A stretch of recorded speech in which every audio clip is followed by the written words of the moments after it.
All right, we're live. Welcome back, guys, for another amazing episode of Moderate Migraines. This should be a really fun one because I brought some friends from college. First, I have Andrew Furman, who does a show with Mark Ramson. They are on a show called Nude News. They do the news completely naked, believe it or not. And also, we have Jalen joining us for the first time on this channel. Mark and Andrew have been here before. He is the president of the NAACP at E-Town. And I forget your position, Andrew, in Oh, that. I'm the political director with the Political NAACP. director. All right, that's awesome. So we're going to talk a little bit about COVID-19. We all go to a really small school in the middle of central Pennsylvania, so that'll be an interesting perspective on it. So first off, with Andrew, what do you think of the steps colleges have taken so far with like canceling sports and with like Ivy Leagues canceling entire semesters going online? So I think that the cancellation of sports was a good first step in kind of showing the direction of what colleges will be eventually doing and showing that they're taking the virus seriously. I think we saw that the Ivy Leagues were really the first schools to kind of go to that online method because I don't think they really have to worry about a lot of their student bases transferring. They want to graduate with that degree. You know, they put in all that work to get to the school originally. So I think there's less of a risk factor for schools like Harvard to say, you know what, we're going to take this year online. It's not really going to do much for their endowment. So that's what I think about that. Yeah, and so Mark, I want to know how much do you think money is playing a role in the decisions that colleges make? Like, for example, Ivy Leagues are closing down all their sports. They did it right away because they have no financial loss in that, really. But you look at the Yeah. Big Ten and you look at the Division I football, they want to play because that's a big stream of revenue. So how much do you think money's going into play?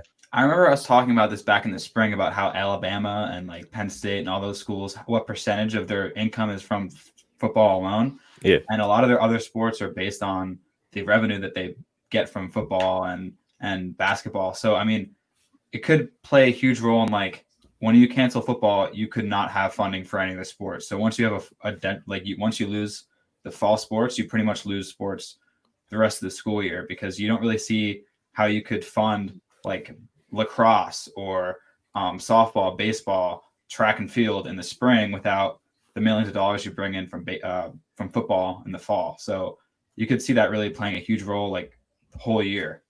Mm-hmm.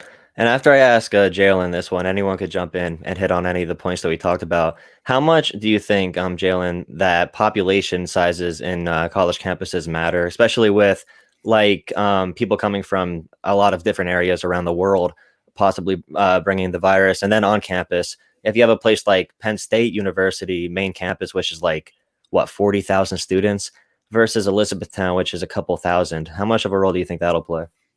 I think that would be a huge factor. But once look into how modern the colleges to it will, my friend goes to university, and their school is quite big, but they have like resources that they could do to like allot that size of the population. I know at my friend's school they're having a robot bring food to them so kids don't go to the food court. So that makes people from it's crazy, but that's money for it. So like that resources that they could do to help limit people transacting with other people.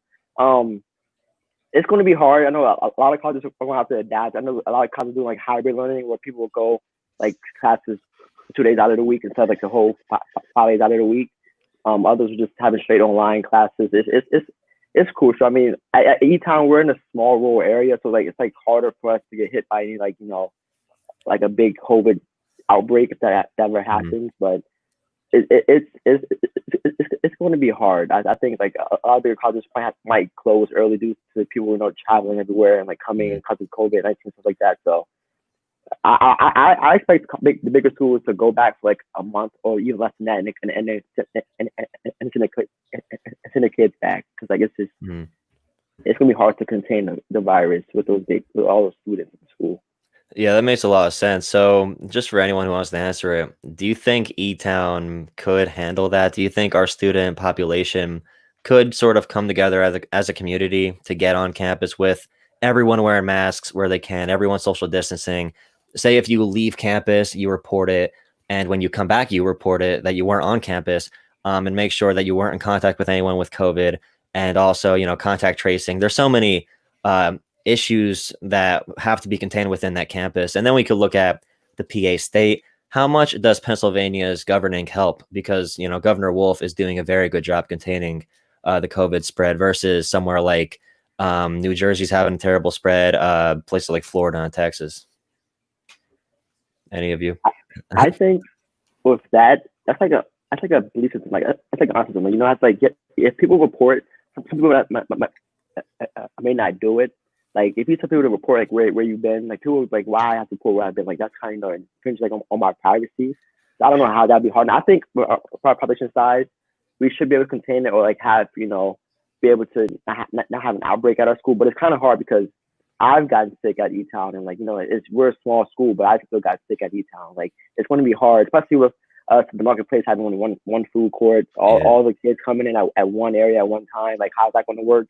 Also with class classes too. Like where we're going to have these classes at? That's another question because our public house is small. Our campus is small too as well. We don't have all that resources that we have. Other schools have other buildings and stuff like that. So I think it would be a challenge. I can't wait to see what the school's going to do with eating and stuff like that. And another thing too is bathrooms. Like how will that work? Like in Schlosser and Founders, how that would will people have to would Jen have to come in every time someone showers and clean it down? Like how will that work too as well? So it'll be interesting. It'll be interesting to see what they do. Yeah, what do you guys think? I think a whole nother issue that Elizabethtown deals with that maybe some other schools don't is the size of our commuter population. So 13 to 17% of the school is commuters, which is going to be really hard tracking their contact with people outside of the campus. So we really can't have a bubble. We can't have, a self-sustaining campus because people are coming in and out by commuting. And that's not necessarily saying demonizing the commuters by any sense. Yeah. It's like an economic choice to make the commute. I'm sure if I lived in close proximity to E-Town, I might consider commuting as well. But that's a whole nother issue that schools like Stanford or big name kind of travel to schools don't really have to deal with. Do you like a policy, Mark, that would not block, but make sure everyone who is commuting, they have to go online if they stay with the school, which I'm sure they don't want to do because they might lose a lot of students. But do you think that policy would work? Or even people like us who don't really need hands-on experience, maybe limit the flow of people coming in, maybe sophomore or freshman and sophomore social sciences wouldn't report to campus? Well, I could see something where there are some more different majors that require more hands-on experience, like more science-based, like lab reports, biochem, those types of things where you need to be in there for in-class work. But I could see them doing something like, I see other schools do stuff where it's like freshmen, juniors stay home, sophomore, seniors come in. I've seen stuff like that happen like in high school, colleges as well. But I could see something where maybe E-Town or other schools follow a plan where they do like political science, like literature. You guys can stay home and read and do Zoom classes where maybe people that need to go into school for labs go to school. I could see something like that to reduce the amount of people in the school environment. As far as commuting though, I mean, I don't know. I think that you should embrace commuters because when it comes to residency, you want to have as many people spread out as possible when it comes to where you're living, where you're sleeping. You can wear a mask in a classroom, but you can't wear a mask and protect yourself from your roommate when you're sleeping. So I think you should embrace more commuters, the better, because, then you don't have as many people living in the residence halls on campus. Yeah, that's a really interesting point that I think none of us probably really thought of up to this point. And Pat Irwin just commented, Harvard and MIT are going totally online and suing to keep the international students on campus so they don't send them all home. And then I do like the idea that we all come to campus and then we go throughout the whole semester. Then we have Thanksgiving break and we just go home after that and have the rest of the semester online. But if we do that, is there any possibility that we can get tuition reduced? I know there probably isn't, but I know money is pretty much the main motivator in this. But is there any chance of that? I think that would be a rare chance. It just depends on your schedule. I know one of my friends has all his classes online. Maybe he could petition to the school to get more tuition reduced, but the state of our college now, I don't see that happening unless every student goes back home, like how they did this past spring semester. Yeah. But I don't really see them because right now at E-Town, with the state of E-Town, they need the funds for to become to maintain being a college. So it's going to be hard. It's a tough situation. I think that they're going to try to keep the students on as long as possible so they can have those funds for being able to stay open for it as a college. I know one college at American University, what they're doing is they're having freshmen come on campus, but sophomores, juniors, and seniors, it's optional for them to come on campus if they want to or not.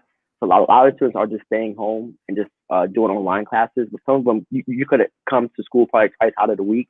So it's optional. So you could either come or stay home. I know my friend is staying home for next semester because she said that COVID it's a really big thing for her. But it's gonna be tough for I think E-Town because E-Town really needs the money for to stay at college. So it's gonna be different. Yeah. And starting with Andrew on this, would you want to be in a school environment where you would go to the school, live in a dorm room, pay for room and board, but not have any physical classes? Because I saw that idea floated around a lot because they don't want to bring in like at-risk professors to be teaching in a classroom. Would you even want to be there at that point? Yeah, that's a great personal question. I think, like personally, I think I would still want to be on campus just because I kind of like that environment. But I also have to, process that the whole I like the college environment with the party scene stuff like that, as well as just being surrounded by other people within your like academic discipline, like discussing discourse, all that yada yada yada. That might not be the case this year. So I think that a lot of colleges with that model are looking at it as giving students the option that might not have a safer alternative for places for them to live. And they don't want to really shut kids out. Like I know the University of Pittsburgh is doing something similar to that.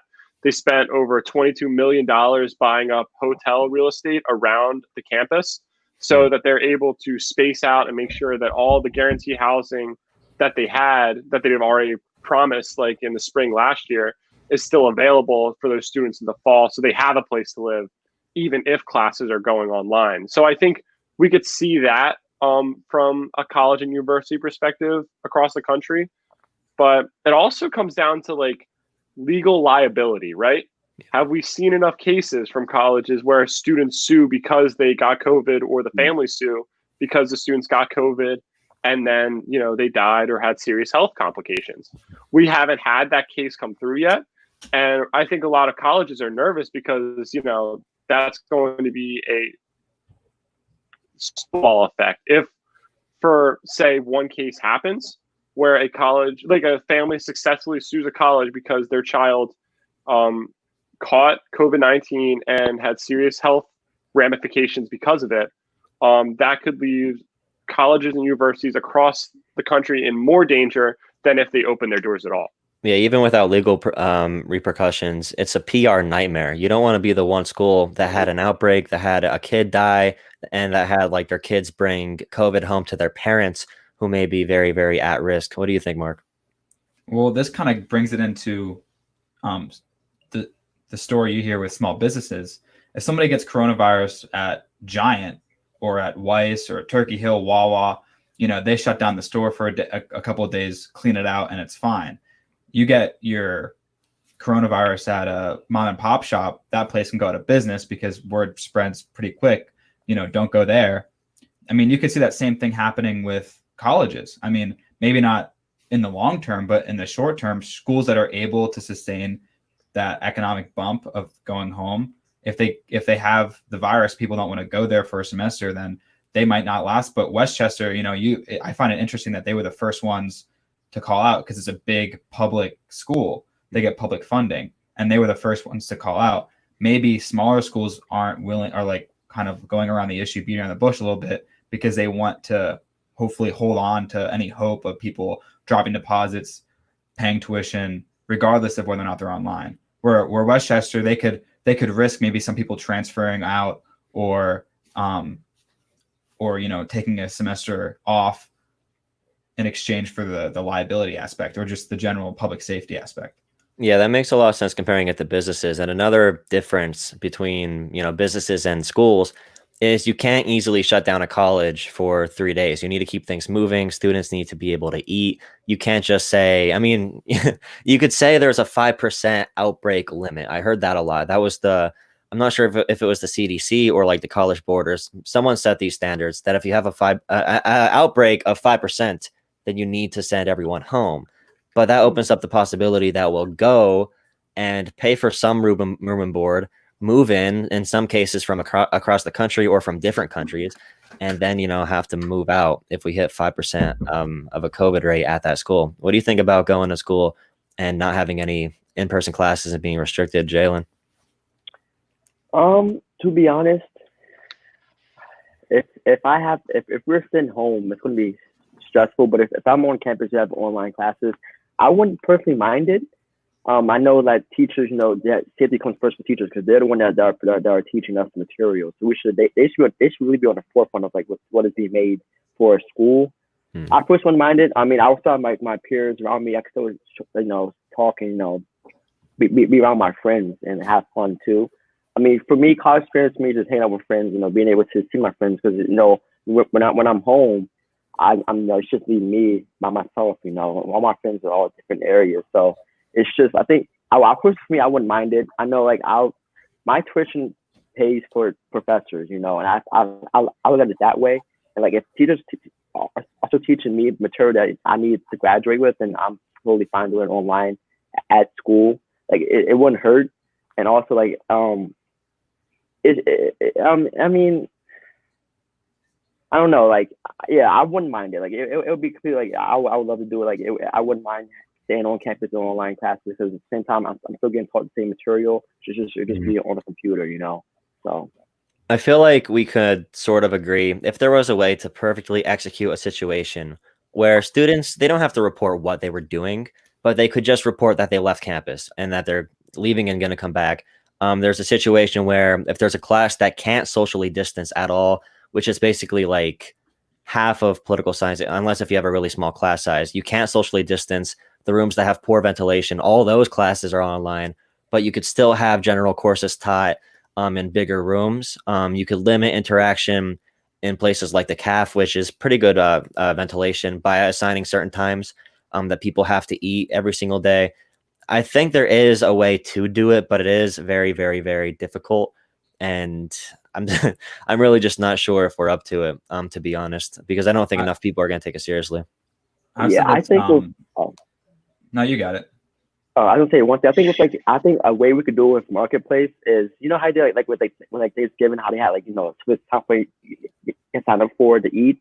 Maybe something like that where it's kind of every like a week in advance, like your time you want to eat based on your schedule, and do it that way. So people have a specific time, like from 12 to 12:30 is when you can eat. But then again, like me, I'm a slow eater, so I might need like an hour or an hour and 30. So like it might hurt me a little bit, but I would sacrifice that to make sure I'm socially distance from everyone. But it would be hard for me because I eat really slow. Angie knows this, but I think Jalen is the slowest eater I've met in my entire life. So like that way could be a way where you can limit people coming into Marketplace and having people like have timestamps when they can come in based on their schedule. And I think they should work like Marketplace should work with admissions and people, not admissions, people who make the schedules, see like what students time is. It's 14 as well, because a lot of times like at 2 o'clock at p.m. like track, all the sports teams coming all at one time is like packed the Marketplace. So like that's like organizing in a way where track teams can come in and be totally distant too as well. It'll be hard, but I think we could do it like that. How they did with Thanksgiving break, with Thanksgiving dinner. So yeah. And Mark, we're gonna say Mark. I was gonna say I've kind of perspective for the past couple of weeks. Like we keep talking about all these different things that we would maybe need to change, like Marketplace time set up, or like we could maybe see a situation where there's not even any Marketplace and it's totally like takeout. You could see that happening. Like we're all in our dorms, like the library, same thing, like only certain rooms you have to sign up for and stuff like that. And at that point, like after you make like so many little changes, it just turns into like, okay, for what risk are we going to school back for? Like we're going back to school to do online classes in our dorms and see one person, our roommate, for 4 months when we could be at home and be with our families and maybe like have like a little bit more freedom to do stuff. I mean, I like the idea. I definitely want to go back to school. But then if it's like with the stipulation that we do like, 100 different things where we're restricting on what school is to us, like it may just not at all be worth the risk to put not only ourselves and our family, but like just the general population of, that many people coming together, like at risk for us to just kind of sit in our dorms and do online classes anyway. If like 3 out of our 4 classes are online, like what's the point at that point, Yeah, you're not really. I mean, it'd feel like some type of like summer camp. They'd give you a little carton full of like a ham sandwich. Like, oh, here's your meal for today. You can't really leave your room, but you have some jurisdiction to do stuff. Do you have any final thoughts on colleges and COVID, Andrew? Yeah. And this is what I personally think is happening. All right. This is rooted in no facts whatsoever. This is just what I know. If I were to put myself in the chair of these presidents at these colleges and universities, this is what I think we're seeing happen right now. Well, first and foremost, saying that Jalen is a slow eater is the biggest understatement of like this century. This man will wait a half hour before he touches a thing on his plate. But back to the matter at hand. I really think that colleges and universities, their biggest concern, especially these smaller schools, are making sure their numbers stay the same, especially like involved with enrollment and stuff. So we're talking about all these changes that are going to happen. I don't think a lot of these campuses are equipped to do the changes that they're saying they're going to make. So what I think's happening is that they're going to wait till the very last minute, like a week before scheduled move-in date, just to make sure that they're enrolled and don't give students an opportunity to transfer to possibly other universities. So basically, they're just going to wait till like a week before and say, you know what, because of the recent COVID spike, we do not feel safe we'll try again like on our scheduled fall break, like try again like the first week of October. And we're just going to keep kicking the ball down the road because in all honesty, like Mark said, it's just not safe. Like it really isn't. The college environment is not fit like to be a college environment during a pandemic. So that's why I was so surprised that Westchester announced so early on. Like, I'm not going to lie. Like I think we were all expecting like those bigger schools to announce at some point. But that's why I think there are some schools like the University of Pittsburgh that took steps early on to say, hey, we realize they're being upfront with their students. Hey, we realize there's a chance that things are just going to go south this year.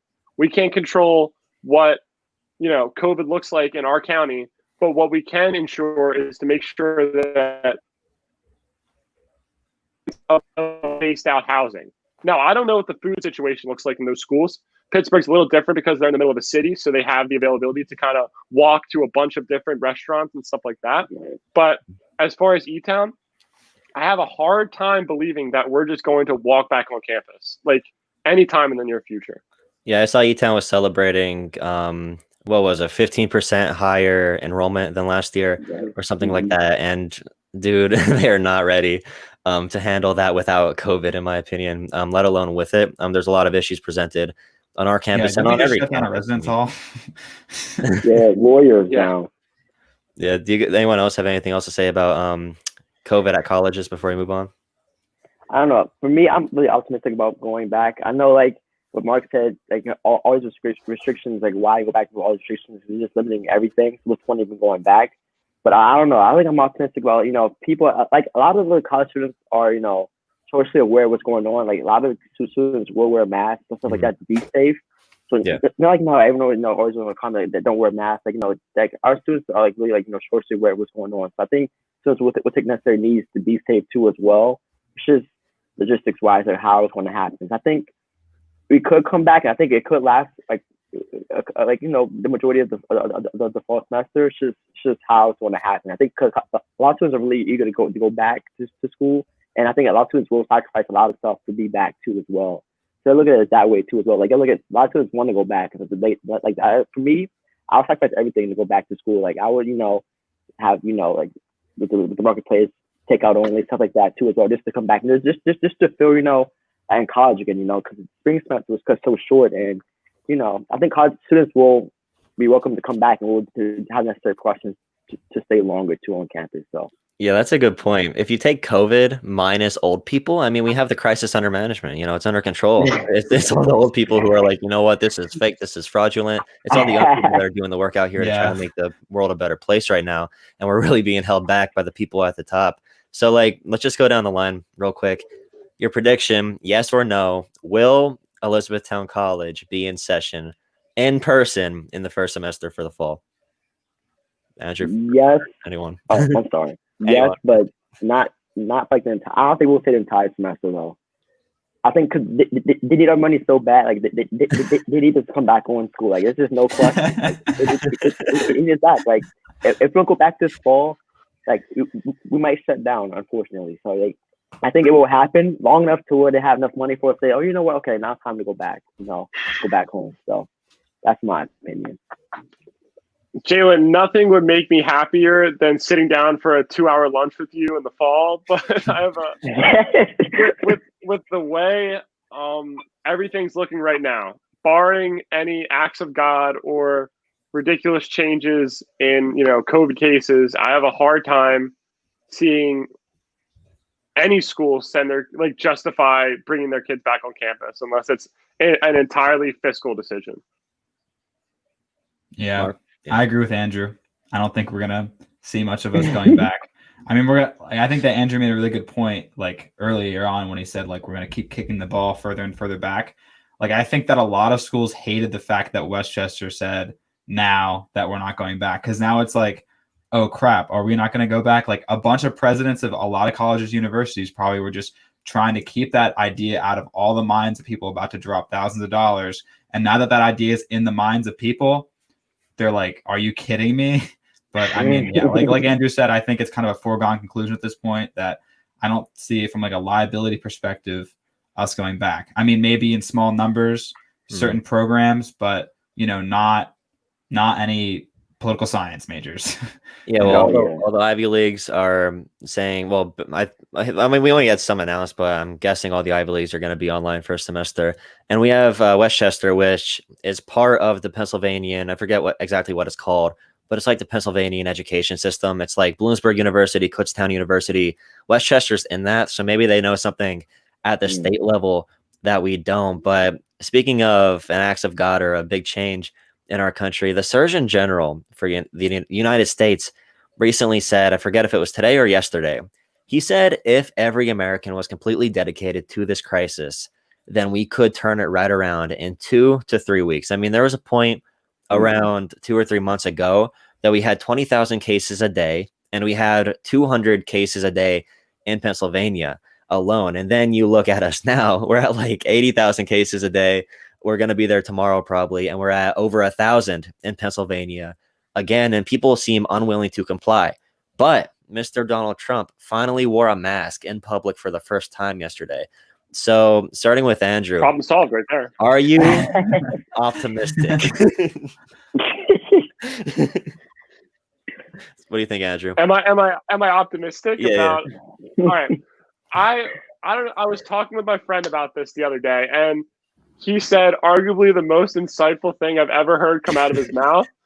He said that the beauty and the downfall of this country is our like hyper focus on independence, right? We talk all the time about like how we're free to like be ourselves and express ourselves. Like, yes, 100%. But that's also why we cannot get a hold of this, this virus outbreak, because people are going to say, yes, 100%, we should all quarantine. But at the same time, those same people are going to be going down the beach because it's a beautiful day. Like, it's just nothing's going to change until we get a vaccine. That's my opinion. I'm very pessimistic about this. I don't think that the American lifestyle is sustainable to, handle a pandemic. Yes. Mark? I think that we're out of social capital. All of it's gone. Back in March when we said lockdown, people were like, okay, got it. There's a disease. We got to stay away from people and social distance. I'll take the initiative. Yeah. And that happened for about 6 weeks. And then we're like, no. And then all hell broke loose. And now the genie's out of the bottle. Now that genie's out, you return to green. Now restaurants are open. You know, you can go to meet in groups of up to 250 people. People are going to bars, restaurants, hanging out with their friends, having parties. That's already done. The question of colleges and universities, we've already had that discussion. But when it comes to individual people, you know, it's just, you know, you've lost the trust of people at this point. I mean, you can't really go back on the fact that we're going to go back into our house for another 6 weeks. Another thing is that, like, in terms of mental health, like, humans are social animals. And regardless of how you think about the disease, people should stay outside, do picnics, do outside stuff like that, 100%. But, like, when it comes to people saying, like, no, like, you cannot see your friends, like, that impact that it has on mental health is so strong that it's not worse than disease when it comes to people dying, but in terms of the well-being of people, it has a huge impact, and it could be comparable in some ways. So I mean, you got to do a mix. If you said from the beginning, like, you can have picnics outside, you guys can go by the pool and hang out 10 feet apart. From the beginning, maybe people would have keep listening. But the fact that we went completely shut down, whether or not it was the right decision is not my call. But now people are just completely rebelling and just going back to normal, and it's not looking good when it comes to, like, individual decisions. Yeah, when you said social capital, that makes a lot of sense when you're talking about how people are going to be compliant with social guidances. I mean, right away, you were like, oh no, this virus is going to be bad. And as a result of the measures we did take, a lot of people didn't experience the virus firsthand. And when they didn't experience it firsthand, then they were like, well, if I can't see it, it's not real. And Donald Trump pretended it wasn't real from the beginning. When he did pretend it was real, his approval numbers actually got to the highest they ever were, or tied it when he pretended it was real. Then when it came down and his corporate daddies told him to sit down, bad boy, make sure the economy opens back up for the stock market, he did that and everything crashed down again. So yeah, people are just done now. We had the first 3 months, people were like, okay, we got this. And then now, just like Mark said, it's the summer, people want to see each other, and that's good, but they're refusing to do it in a way that's safe. So are you optimistic or pessimistic about the future of COVID in the United States, Jalen? Oh, I'm pessimistic for sure. Like, a lot of the people don't really care about the virus anymore.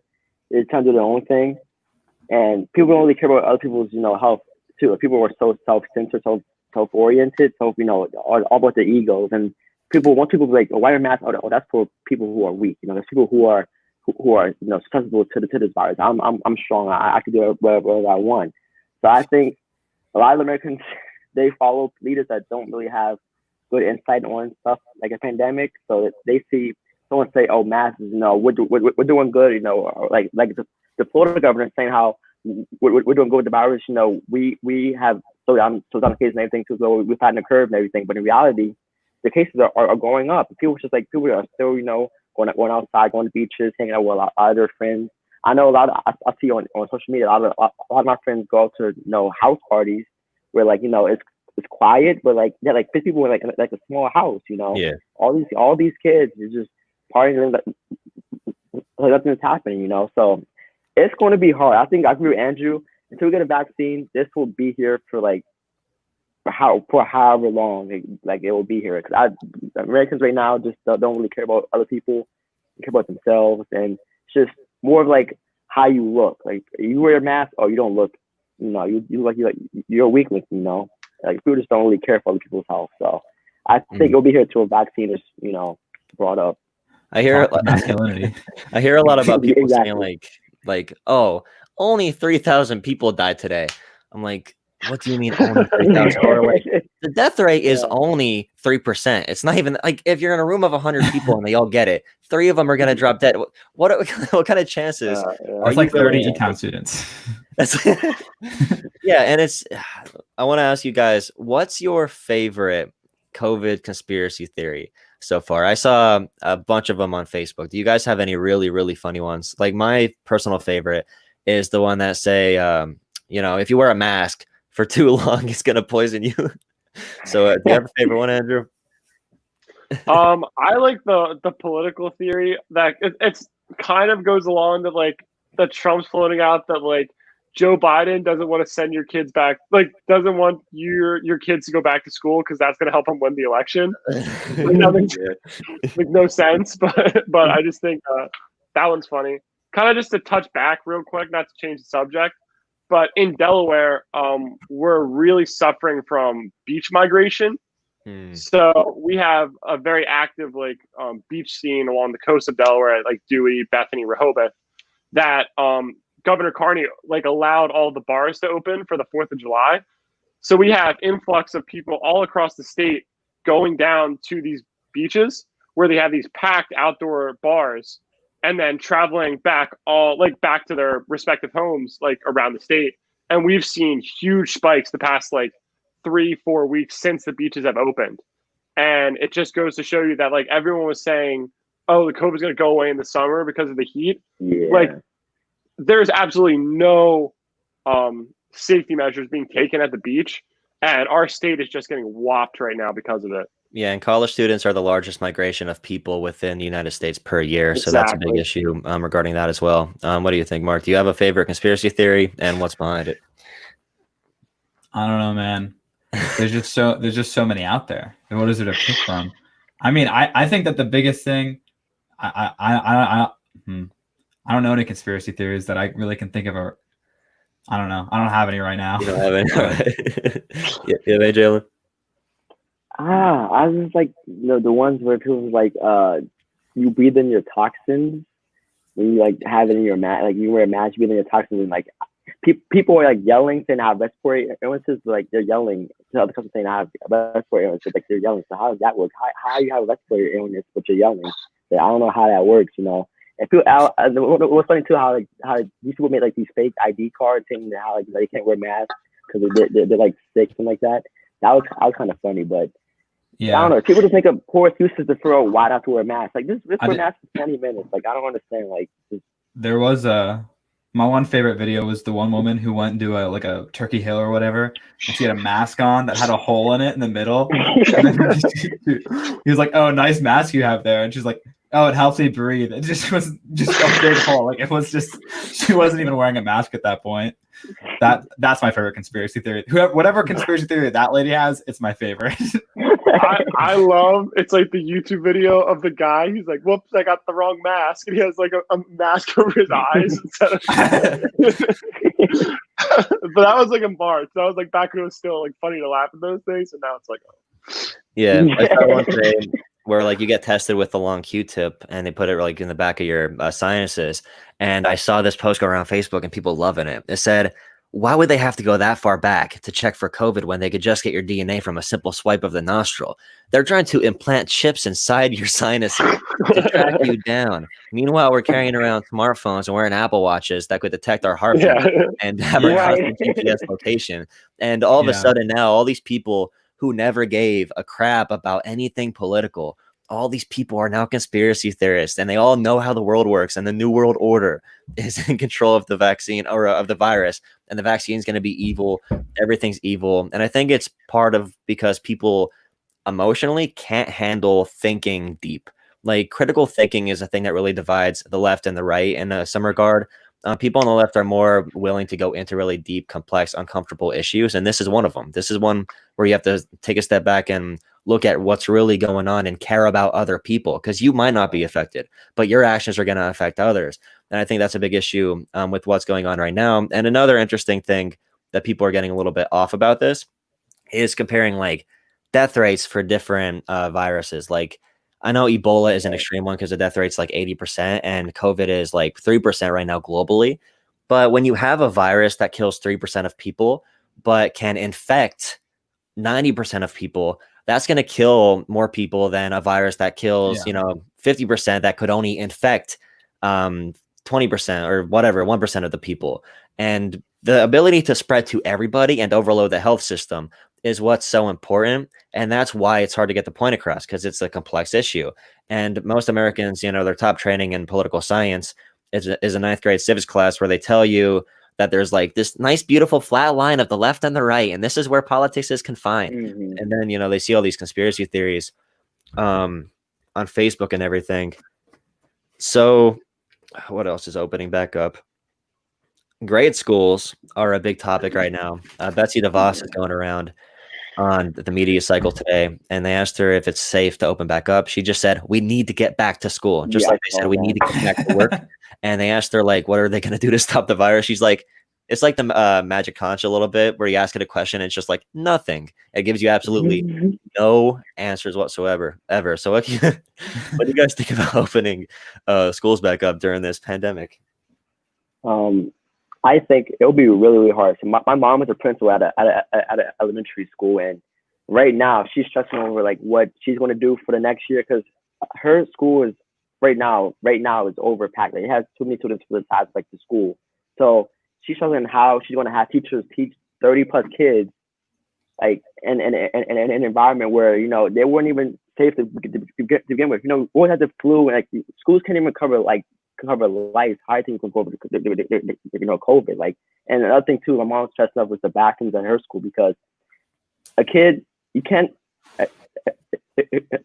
Can't be a janitor for every kid that goes to the bathroom. That's just too much work. Like, I don't know how to do that. Like, she's stressed over, like having what kids stay home, what kids not. Because a lot of her kids are like minorities, and a lot of the parents work.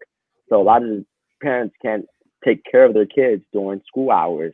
So what kids will be able to come to school and what kids won't be able to come to school. And it's hard because I know last year, a lot of her parents would drop off their kids at like early in the morning and they come pick them up like late in the evenings. Like having that time, like how would they dictate who will come to school, who will not, and also how they foster, Chromebooks at home, like how that happened. Because I know this past semester it was hard for her to control. Like a lot of students went on like battle sites, a lot of stuff like that. So controlling that too as well. So it'd be a lot of overwhelming, and like her school is just way too small to house a lot of those kids, and a lot of those kids, it's gonna be hard for them to wear a mask on for 8 hours out of the day. Like that's affecting a lot for these little kids because they don't really understand the concept of what's going on right now. Like they eat anything that they see that looks good. They do anything they just do anything. So they don't know like, the concept of like what's the dangers of having COVID in that school. So it's going to be harder for like the younger kids they go back because a lot of the kids babies they're kind of nasty. They do nasty things. So it's it'd be kind of hard for like younger kids to go back. But I think like high school would be like it's like college again. Like kids are self-aware like what's going on. And like we'll have like we'll have kids questions. But I know even at my high school we had over 2,000 kids, and our school was so small. And doing like transitions like into classes, it would be packed in like so. Our school's like made of like a square, and at every corner it would be packed. Like you'd be at a standstill. Like how would that happen? Like how do you limit that from happening at the high school level? Like it's just going to be like crazy. I don't think like we can't really push it for like younger kids to come back, but it's going to be hard, especially with a lot of the parents working and like they really depend on kids going back to school because it's like a child care, like it's like a form of a child care. Like these kids talk about to the student. I mean the parents talk about the kids, and then that's that. So it'd be kind of hard for parents to listen to as well. So I don't know how it's going to happen. I don't know. It's going to be hard for them too. I think they're going to go online or like have like a hybrid system, have like 2 days out of the week. But I don't know. It's just really hard for them to go back. Yeah, you brought up a good point about like parents needing schooling for Right. childcare, and people bring up how kids need to go to school to get some of their only meals for the day. And Right. it's absolutely disgusting that in the richest country in the world, the only way for parents to get childcare and for kids to get food is to go to public schooling. And when they do get that food at public schooling, there's a chance they're going to accumulate lunch debt. And if they go to school during this and get sick, them and their parents are going to get slammed with huge medical bills. And this is an issue with the entire American system. There's no backbone to us. There's no collectivism. There's no caring about each other. There's no more community within our country. It's so divisive and it's so broken. And then we come to something like this or like the economic shutdown, and there's simple solutions all across the world we could be doing, but we pick the one that's good for corporations and not people. But then suddenly it becomes a left versus right battle between people in the working class instead of all of us fighting against people who are creating these many systems of oppression. So, Mark, I forgot the original question was about opening schools, right? In grade school. Yeah, Mark, do you have any?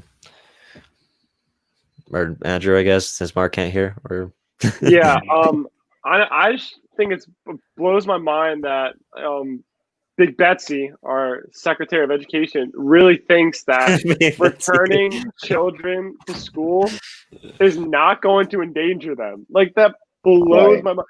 And she was like, schools didn't even need to shut down in the spring. It was like in this press conference she had that she went absolutely off the rails, which was just terrifying to read, because I know that, like, she's my mom's boss, she's Jalen's mom's boss, and she's Mark's sister's boss. So, like, this Department of Education is, like, arguably faced with its most, like, the biggest challenges ever faced, and Big Betsy is the one in charge of handling it. Crazy to me. But I think, coming from, like, talking with my mom, I'm scared for the teacher's perspective, right? Right. Like, what if they get sick?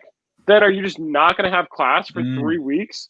Like, I think that's a huge, you're basically telling teachers, like, you can't go out, you can't, you have to go, you're not allowed to go to bars, not allowed to go to this place, but we fully expect you to be back in the classroom, handling 30 kids, sanitizing stuff afterwards, and just adding on to the responsibility. Are teachers going to be the ones paying out of pocket for, like, hand sanitizer and all the disinfectants?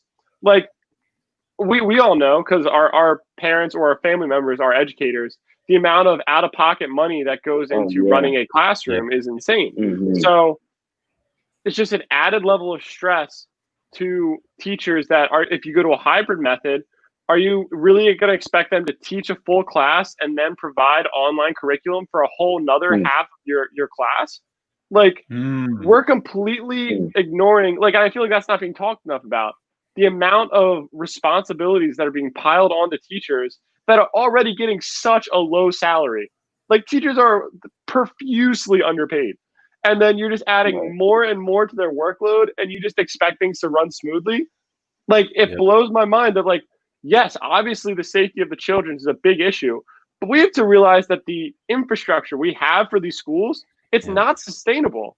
Like, we don't have enough teachers, that, like, there's not enough available substitute teachers that, like, realistically, if a teacher gets sick, how are we going to plug a substitute teacher in there? And then what happens if the substitute gets sick? Because chances are, if a teacher and a student is infected in a classroom, the entire classroom is infected. So there's so many issues. And I think the biggest one that's, like, not being talked enough about is just the teacher infrastructure we have. Yeah, and that's another issue with America in general. The schools are underfunded, and disadvantaged areas, teachers are paid even less there. They have to do a harder job already. It's just another flaw in the entire system in the United States that makes us anti-collectivist, that makes us unprepared for any type of crisis. I mean, oh my God, when climate change finally shows its true colors. So Mark, what do you think about opening up public school? So Andrew made an incredibly important point about the health of the teachers, because I follow one of my mentors on Twitter. He's a high school teacher, and he has health problems, like pre-existing conditions, if you want to say that. And his biggest thing is, like, he tweeted something the other day about how, like, the most disheartening thing he's had in his entire career of being a public school teacher is the conversation around going back to school and opening back up, because he said not once has he heard any public official talk about the health and well-being of the teachers. It's all focused on the students and the spread of the virus. And coming from his perspective of someone that, if you get sick, could get really sick, I mean, I could see that being like, forget the conversation about colleges. I mean, if we could, I think, and Jalen, I think I hold the opposite viewpoint of him, that, kids maybe like 14 and up can handle online school, but kids 13 and below can't, and they can't even feed themselves. Like, they can't, like, go make themselves go drive and get lunch. So how are they going to do all these other things? I think that if I were a superintendent of a school, I would be most focused on the elementary age students, maybe spreading out the buildings, having more, like, smaller class sizes, maybe using the high schools as extended of elementary schools, like something. But, like, the teacher's well-being, like, there's already teacher shortages, like you said, in places like Philadelphia, places near where I live, like in Allentown. You can get a position there so easily because they don't have any teachers. So the class sizes are already double what they should be, and they don't have any funding. There's mold on the walls. They don't even address that. How are they going to have the funding to deal with all the things that we've already mentioned? It's just ridiculous that that's not even being talked about. I would like to Andrew, you want to go, or I was gonna add like a small little thing. If you want to add something, I had something else. You go first. Mark, you brought up a point how you should space out kids, but a lot of the schools, especially my mom's schools, they're overcrowded, so there's really no space to put these kids in additional spaces. I know, like what Andrew said, how teachers have to create a curriculum for online learning and as well as in-class learning.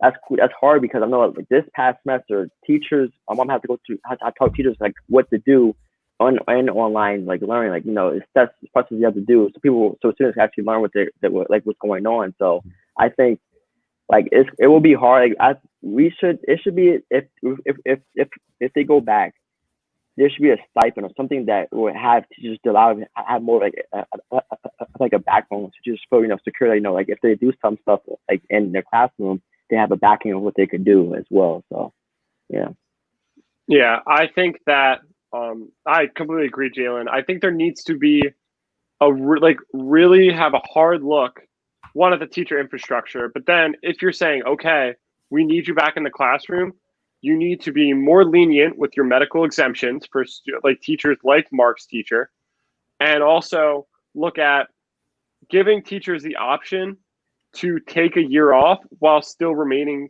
tenured and being able to stay on their pension, like their pension plan moving forward.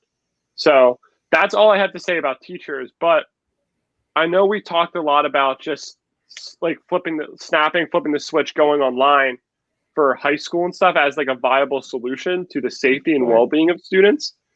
I think something we dealt with in Wilmington when that happened in the spring is the disparity of resources when it comes to online schooling, because not every student is guaranteed to have internet access as well as multiple devices. So if you have multiple students per household, you're going to need multiple computers if you're going to stick with the traditional, like 8 to 4 school day. So that's something that a whole other thing that realistically the Department of Education should be handling, because how are you going to expect the kid to learn if they, one, don't have a computer and two, don't have internet access? It's impossible. Like, public education is a free commodity that needs to be provided to every single individual.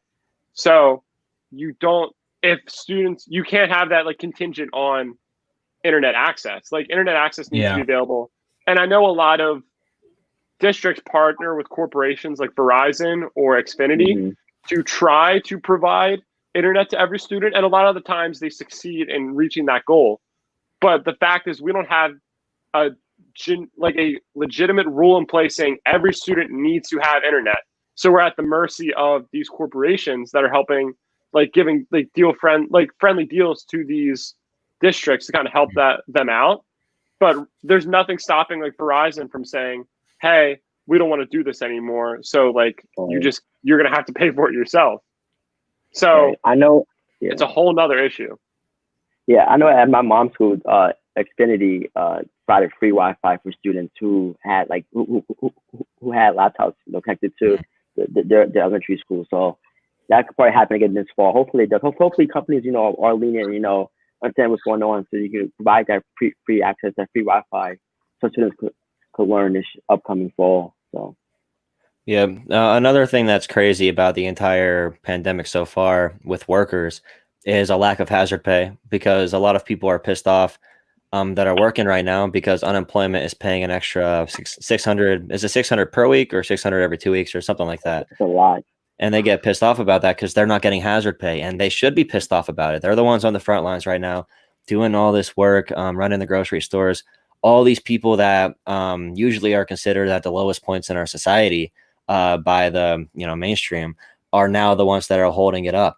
And teachers have been mistreated through governance and all. I mean, when you talk about the working class in any form in our government, it's basically it's like, screw you, corporation good, you bad, go sit in your corner and take your $1,200 and shut up, you idiot. But about opening schools, the risk for the teachers is terrible, and I've seen so much sociopathic tendency out of people. Like, I've looked at the numbers, and if every single student gets infected at K through 12 schools, only 20,000 die.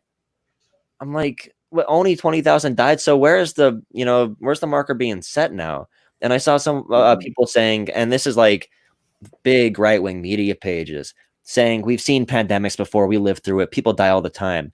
And you have a huge event like, say, a 9/11 where around 3,000 people die, and we had a point in this crisis where that was happening every day.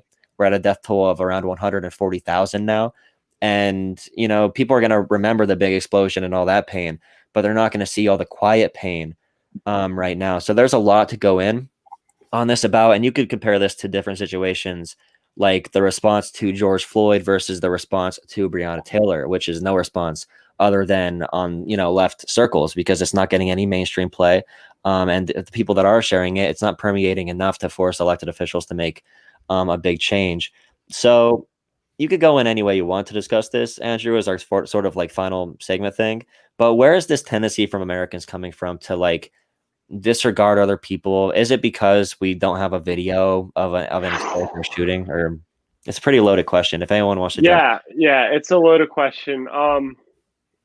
I think it's just the outlook that we're once again like such an individually centered country, that your entire outlook on the country is based off of, for most Americans, like how it directly impacts me, how it's changing my day to day. I think a lot of people are viewing COVID-19 as more of an inconvenience than a pandemic, than a basically something that's going to fundamentally change how we look at our country. And like 2020 will be forever synonymous in history books as like the year the pandemic started and the year just everything kind of shit hit the fan. Sorry. Yeah. But I think that, I mean, there's not that image where, a plane flies into a building. Obviously horrendous as that was, we're having a lot harder. Like, I think the more and more we become an individualistic society, we have a harder time finding like empathy for other people. And until we get a vaccine, I just don't see anything changing. Yeah, good points. You have anything, Mark? I mean, I think he hit the nail right in the head with that. I mean, I think as far as our culture and how our society changes, I think that long term, I could see, like after 9/11, we saw a lot of, I mean, we weren't alive like long enough to know what it was really like before that, but we really saw a lot of stuff go on with terrorism, Islamophobia, huge negative impact, and with airlines, security in general, like the Patriot Act and all that stuff. But with this, we could see a whole new wave of different things that go on, and it's just another shift, bigger, smaller. Like, I think the changes we see today happening every day in the headlines and what the president's doing and how this next election is going to show out, all those things, it's going to last the rest of our lives. And I've kind of been saying this, like, I don't think the hardest part of us living through this part of history will be explaining to our kids or our grandkids, nieces and nephews, what it was like during the quarantine, during the pandemic, but what it was like before. So what it was like to go to a school 5 days a week for 9 months out of the year, what it was like to be able to go to a friend's house that lives out of the state and going in their house without having to wear a mask, what it was like to go to the grocery store, every other day if we wanted to, things like that. That'll be the hardest part of the explanation. I think that this is a new world we live in. Whether you think it's a positive change, a negative change, a lot of it's a negative change, but you focus on the positive. It's just a new world. It's completely different. And that's what we got to kind of accept, move forward, stay positive. But the things that don't change, things like, I mean, I don't want to get like all, cutesy right now, but the things that don't change, like having friends, like having family that you love, and all those things, like going out and nature, all those things are all going to be the same. But as far as like whatever our culture or society is going to look like, that's going to be completely different. Mm-hmm. Jalen? Yeah, Andrew, Mark had great points. I have nothing to follow up with that, but I agree with Mark. Things are going to change. Just how people respond to the change is what's going to dictate what's going to happen. A lot of people are really resistant to what's going on, like especially with COVID and all the other stuff. And it's just, I don't know, what we got to do now is just educate people on what's going on, educate people like why things are happening. A lot of the time, you just base things off like, instinct and not really analyzing what's going on. So we can just educate people COVID is really serious. We take it seriously. This is what's happening. It showed me, like even though it didn't affect you, it affects someone else's family, and just educating, education. And I just said at the protest at E-Town, education and implementation. So if we could do those two things, I think we'll be good. But right now, people are just so gun ho on just what they believe in, and it's just everyone's just so closed minded and aren't really to focus on or listening to other people's opinions. And that's what I think will lead us to self-destruction, because people just always want to focus on themselves, not what other people think, and not other people have ideas for stuff like that. So it's a new world, as Mark said, and we right now to embrace that new worldness, we need to just educate people and show people that even though change is coming, it's inevitable, but we can make it the most out of it. And, it could be a still positive change. We just got to do things the right way, and that comes from education. Yep. Number one. Yeah, that's one of the main reasons a lot of us supported people like Bernie Sanders so hard, because the slogan "Not me, us" is something that really needs to be brought out in the American people.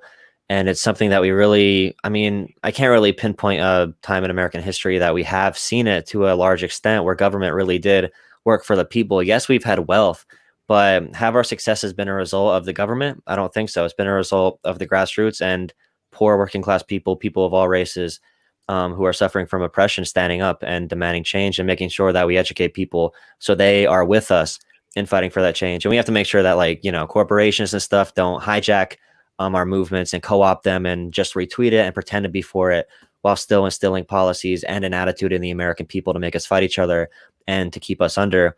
And this COVID crisis reaches into race issues as well and poor issues as well. When you talk about where most of the death toll is, where the death rate is the highest, is communities of color. It's poor communities with these bad hospital systems that get overwhelmed right away.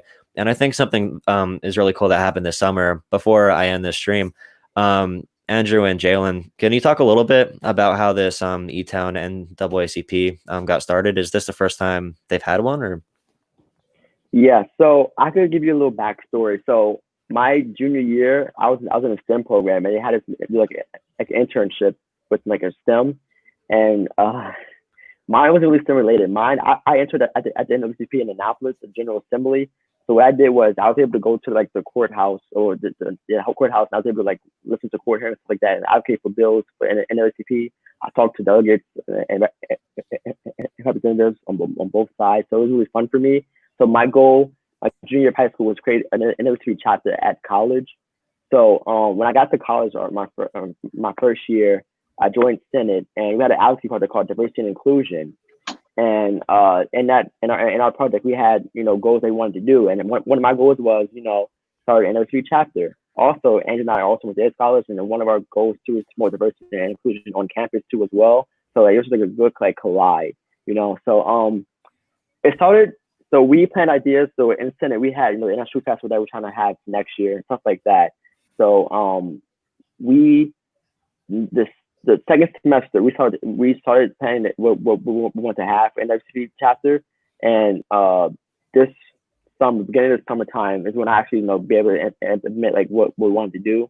So it's brand new. We're still charting right now. We have a list of ideas that we want to see on campus. So our goal for this year for NAACP chapter is just to promote diversity and educate people on what we do and what our goals are, and what we want to do for E-Town next year. Working with Dr. Lima about what we can do. It's just a lot of ideas that we have. I don't want to spoil it for anyone. One of our ideas is financial literacy. A lot of minorities aren't really financial literate. I'm not. I need to learn too as well. So I think teaching minorities, teaching people how to invest, how to make their money work for them, not the other way around. We really help people outside of college, or in college, to make money on the side, help them pay for things like college down the road, stuff like that. So being able to have that and stuff like that as well. I know Andrew has a lot of ideas too as well. Almost give people a bunch of to go, stuff like that. So we want to develop programs to help bring the culture of E-Town to a better standard, because I know right now E-Town has a really bad rep of what's going on outside the community. So my goal is just to make sure that minorities aren't really a big part of E-Town's culture. So I think my goal for me, my next 3 years of college, just so that Black leaders, Black minorities can come here and really advocate for what they believe in.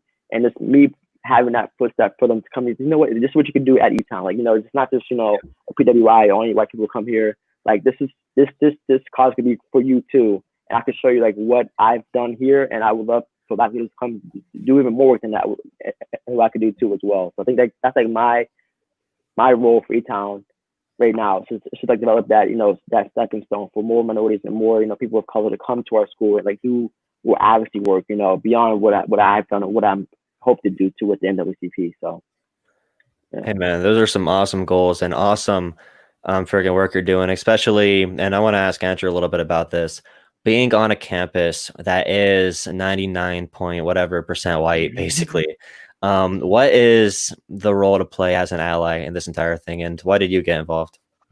Yeah, I mean, personally, I'm not a big fan of the term ally. Like, I know it's important, but at the same time, I just think it's just like common decency, right? Exactly. There needs to be a point where you look in the mirror and say, like, hey, I realize that privileges are given to me because of the color of my skin. Not saying that you didn't, I think that's hard for a lot of white people to really accept. And I know it was like, it's hard for me to accept like when I was growing up, but the fact of the matter is like, that's just it's a fact. At some point in your life, you were, given a step above or like, an advantage over someone that had a different skin color. And I think that there's really a role for everyone to play in this movement, not just, black people. I think it's black people, white people, Hispanic people. Like everyone needs to kind of pitch in to make sure that at the end of the day, all our voices are heard evenly. Because, it's the whole conundrum with like the all lives matter compared to Black Lives Matter slogan, right? Like all lives don't matter until Black Lives Matter as well. So we're just kind of hoping to, as a white person on E-Town, I'm excited to kind of work with the NAACP. Jalen's got so many great ideas. So I'm looking forward to kind of strapping in and helping where I can. Hey man, that's awesome. And that'd be a great topic if we wanted to do something like this again, but I'm not going to hold you guys here any longer. So thank you, Mark, Jalen, and Andrew for joining me for this. I think it was actually a really good conversation. So thank you guys. I don't know why you're surprised, Joey. Well, it's a little weird on screens. It's a little weird when you're talking like, yo, what's up, Jalen? I have one more thing. If people see this, if you want to join NAACP, our Instagram is E-Town NAACP, and you can sign up in the link in our bio. And we love active members to join our charter because we need everyone. Like Andrew said, we need everyone in this movement together. I want to make sure it's not just an exclusive, chapter. Like I want everyone here. If we want to vote change, I'm all ears. So if you want to join, it's E-Town NAACP. It's kind of been linked in our bio. Thank you. Thank you, George, for having us here. Yeah, I have the link in the description of this video also. If anyone wants to go down and click on that. So yep, Mark and Andrew and Jalen, thank you. What else was I going to say? Oh yeah, if you're watching this and you want to support the show, I do have a Patreon. I think it's funny to say that because I don't take myself seriously on YouTube.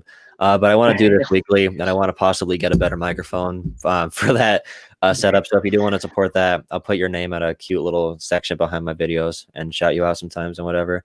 Yeah, have a good night, everyone. See ya.